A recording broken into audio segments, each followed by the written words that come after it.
A National Guard helicopter brought food and water and some supplies. Today on the Morning Edition, the death toll in Texas, it continues to climb after catastrophic flash flooding wiped out communities and lives. Alaska's news source spoke with survivors, and we have their firsthand accounts. Plus, suddenly, I am this cruel, nasty man like Tim Stark from that Tiger King, which I've never heard about. Dozens of animals seized from a wildlife center in Haines. The owner seeking answers as an investigation unfolds. Visits the Alaska Zoo, where some of his former animals now reside. We have the latest developments. And later, a strong recovery deserves a strong name. What the Alaska Sea Life Center is calling this abandoned otter pup after being nursed back to health, as the Morning Edition starts now. Good morning, everyone. Thanks for joining us here on a Wednesday. Can't wait to find out the name. I know, and she's so cute and really bounced back from when she was found malnourished. Little otter pups are so cute. I want to feed an otter. That sounds like just puts a bright spot. Right? In your day. Just tug at your heart when you see them being fed with a little syringe. I think I chose the wrong career. Sitting there just feeding animals daily. Yeah. Well, waking up this morning, we are waking up to some showers as you head north into parts of the Susitna Valley. We're still holding on to some of those mostly cloudy skies. Winds did begin to pick up yesterday evening, and they will stay with us today across South Central, where we could see some winds gusting of about 20 to 35 miles per hour. And this comes from our next storm system that's going to begin to build into the Gulf Coast region later today. 58 degrees. You can see those winds have been gusting upwards of about 30 miles per hour out of the south-southeast. Those will stay with us throughout the day. Now, one thing these winds are going to provide is keeping us on the drier side for Anchorage and a good portion of western parts of the Kenai. That's all thanks to our downsloping winds. But we will still see some rain in the forecast, primarily for coastal areas. And of course, as you head through northern parts of the Susitna Valley, we are seeing some hit or miss showers to start off the morning. 40s and 50s as we start off your Wednesday morning. Those temperatures are certainly going to continue to warm back into the 60s. We are up under a seasonal weather pattern in terms of temperatures. This coming off of last week when we did see those warmer conditions gripping a good portion of the state. Fairly dry to start off this morning, but again, as you head to the north through extreme northern parts of the Susitna Valley from Talkeetna out towards Cantwell, there is some showers that will impact your area for the first part of your Wednesday morning. But as we head out towards the Gulf Coast region through the Aleutians, this is our next storm system we're watching. It's going to begin to bring rain on Kodiak Island first later this afternoon, and then for coastal regions later today, more so into the night, overnight on into your Thursday. So we'll be watching those rain. We'll be seeing those winds picking up across South Central. Those will stay with us today into tomorrow. Not too terribly windy, but we will still see some gusts of about 20 to 35 miles per hour in the forecast today, with even stronger winds expected out over the open waters into your Thursday. So temperatures do warm into the 60s today. We'll see some sunshine, particularly in areas with that rain shadow. I'll have more on that in that 7-day forecast coming up. I had no idea what was going on outside, but I heard kids screaming. Harrowing tales unfolding now almost a week after the tragic 4th of July weekend flooding in central Texas. The number of deaths continues to rise, with officials now confirming that more than 160 people are unaccounted for and at least 110 people died. In today's top story, Alaska's news source spoke with campers who made it out alive. Joe Allgood shares their stories and how recovery in the area is just getting started. Is this a prank or is this real? And then I figured out it was raining outside after I looked out the window, and I heard thunder and lightning, and I was like, this might be a real situation. Braden Davis awoke to screaming outside of his cabin, unsure of what was going on at first. His mom, Kelly, said earlier messages from Camp La Junta didn't raise concern, but the waters didn't stop. You know, it seemed like the situation was getting more dire with phone and water service down and Wi-Fi down. It definitely made me more nervous. And then Kelly saw a statement from nearby Camp Mystic. Coming from a camp that was just 5 minutes from Camp La Junta, where my boys were staying, that indicated to me it was really time to get going, to go pick up my boys, if at all possible. After being reunited with their sons Braden and Brock at a nearby church, they realized other families were not as fortunate. 30 feet away was a funeral home, And I could see distraught families coming in and out of that funeral home because undoubtedly they were verifying the bodies of their loved ones. Authorities say the death toll has surpassed 100. And as search and rescue continues, relief efforts begin. A disaster does not discriminate with people and what it does, and it can just ruin someone's life, and it takes life, and it's a terrible thing. A point that sits heavily with those who lived it. To see how serious and life-changing and life-taking they can be, I think has to put a whole new perspective on it. As they begin on the long road to recovery. Those who have lost loved ones, those who have lost their homes and all their possessions, pray for them. Pray for search and rescue. Pray for emergency management. Pray for the local officials. They're working around the clock. They're tired, but they're doing some incredible work. Joe Allgood, Alaska's news source. Search and rescue teams continue the grueling task of finding those who are still missing, including 5 children and a young counselor from Camp Mystic. And Alaska emergency management crews are ready to respond if Texas needs them. We're nearly 4,000 miles away, but there are ways to help from afar. You can scan the QR code or click the link to donate directly to the Salvation Army's flood relief efforts in Texas. You can choose a one-time gift or set up a monthly donation to support families through the long recovery ahead. This information is also available on our website. Crime in our state has dropped to a level not seen in decades. That's according to Alaska Attorney General Treg Taylor, who spoke in Fairbanks Tuesday. Taylor said new prosecutor positions in Fairbanks, including one dedicated to rural crime and another targeting retail theft, helped bring statewide crime to a 40-year low. That includes a 15.7% decrease in sexual assault cases last year and a 28% decrease since 2018. But Taylor says he's a bit wary about these numbers. I don't want to, give a congratulatory slap on those sex assault rates going so far down, because I understand that there might be other things at play here, or people just not reporting, but they've given up in the system. Taylor also addressed the low number of cases being tried in Fairbanks. He says the numbers are so low due to most of those cases ending in plea deals. Head to our website for links to detailed reports of the most recent data. This morning, a man convicted of the murders of 2 women sits behind bars. But did more people die at the hands of Brian Smith? Rebecca Palsha has been working to find the answers. 1 year after South African national Brian Smith was sentenced to 226 years in prison for killing 2 Alaska Native women. Alaska's News Source investigates. Are there more victims? Smith was convicted of recording and photographing their agonizing tortures and murders. We interview Smith from jail, look at the police reports and court documents, and search for answers. Are other women missing? Our special documentary, Kathleen, Joe, and Veronica. Who else? The search for Brian Smith's unwritten victims airs from 8:30 to 9 on KTUU Saturday, July 12th. That is this weekend. Dozens of Orthodox grave sites defaced, and Alaska state troopers say a Napaskiak man, 42-year-old Jason Larson, is behind the damage.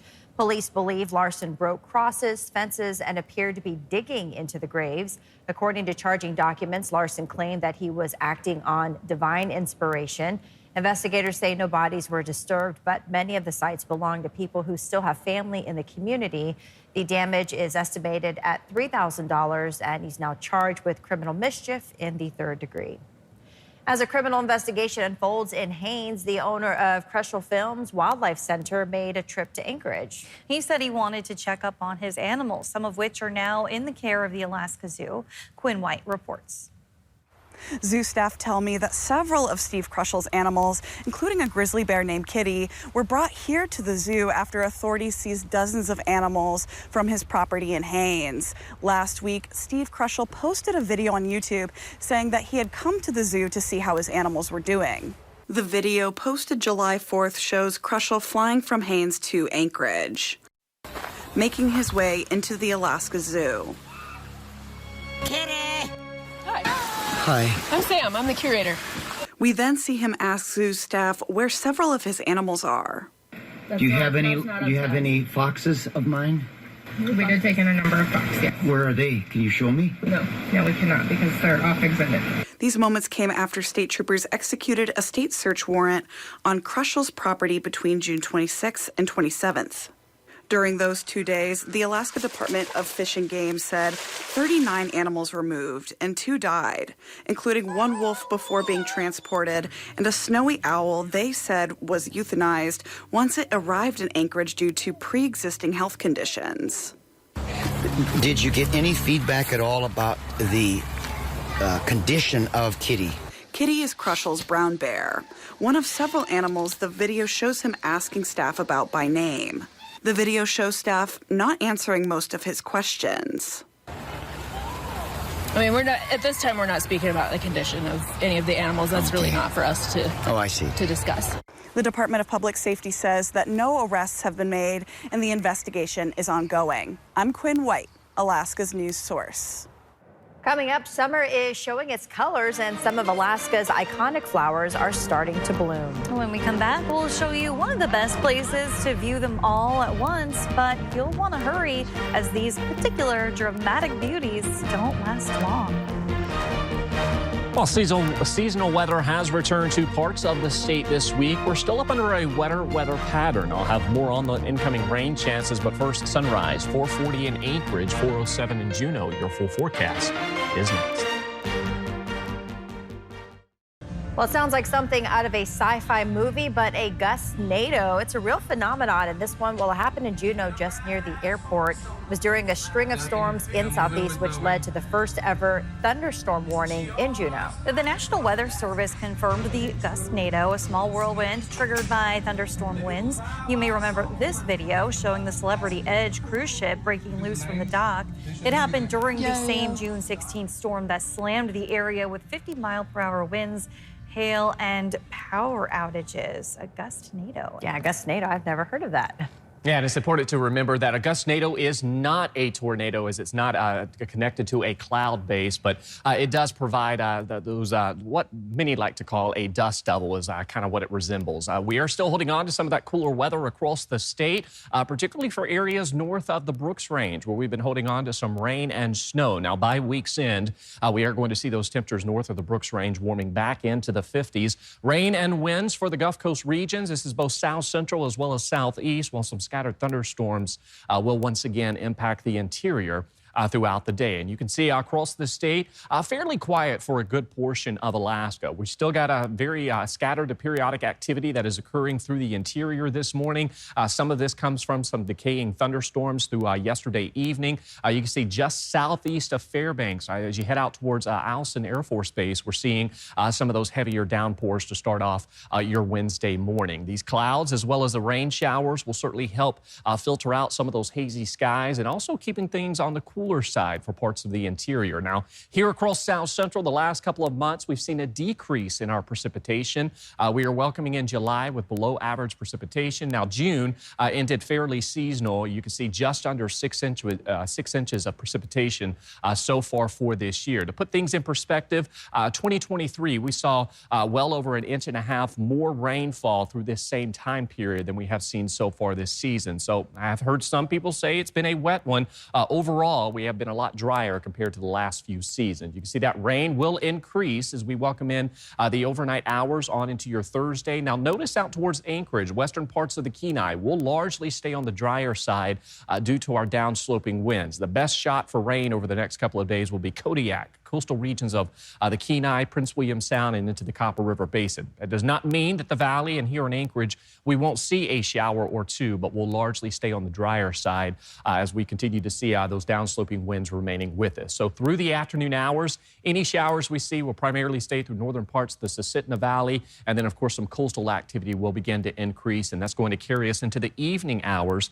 where we could see anywhere from 1/10 to about 3/10 of an inch of rain impacting Prince William Sound. Now, notice western southern parts of the Kenai through the Anchorage Bowl and into the valley. Again, largely on the drier side, but we could see the chance for some spotty to isolated showers the next couple of days. We're going to see those temperatures easily warming into the low to mid 60s as we welcome in the afternoon hours. We're going to continue to hold on to these fairly seasonal conditions for the time being across South Central. So upper 50s, lower 60s across the Kenai. Those winds will increase today, anywhere from about 15 to 30 miles per hour out towards Kodiak. We'll also see some of those breezy conditions through the Copper River Basin with winds up to 35 miles per hour.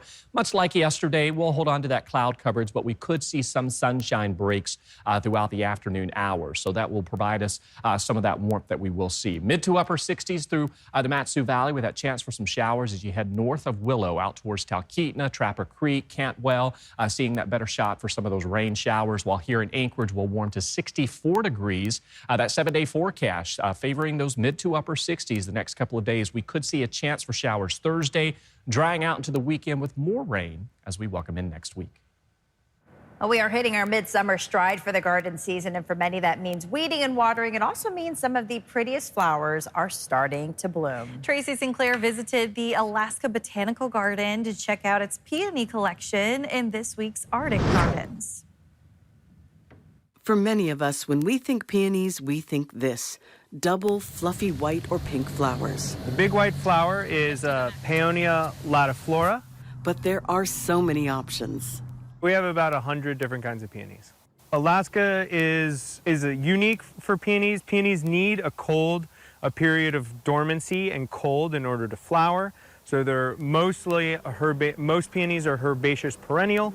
So that means that their root systems live multiple years, 50 to 100 years actually. They're long-lived. About 10 years ago, the Alaska Botanical Garden made a concerted effort to bring gold medal winners from the American Peony Society. They had already won awards for beauty and form. Personally, I prefer singles because they don't flop over. You don't have to stake them. They're beautiful. You can see the flower structure in the center, which I really enjoy. But the bomb types are cool, and it's just like the amount of petals on those bomb types is quite extravagant. And for home gardeners who want peonies, you can start them from seed. What's interesting about growing them from seed, peonies, is that the seed coat can take a number of years to break dormancy. And then from there, you're looking at to a flowering plant could be upwards of 7 years. Or you could buy a plant from your local nursery. Some gardeners recommend planting them and then cutting off any blooms that first year to encourage the roots and plant to grow bigger. A peony can live for 100 years, and so it's this herbaceous perennial that is fleeting, right? That is fleeting in summer, but also very long-lived. So I think that's what's really special about these peonies, and in other cultures, what is really special, because that plant could potentially span generations and kind of be passed on and passed down. Beauty that can last a lifetime and more. Now, Tracy says now is a really good time to plan to visit the Alaska Botanical Garden because the peonies are really starting to bloom. And she says probably in the next week or two, everything in the garden will be in bloom, but the blooms don't last long, so you want to make sure that you check out the garden soon. You've been listening to the Alaska's News Source podcast. Subscribe to have the latest episodes delivered to your library automatically.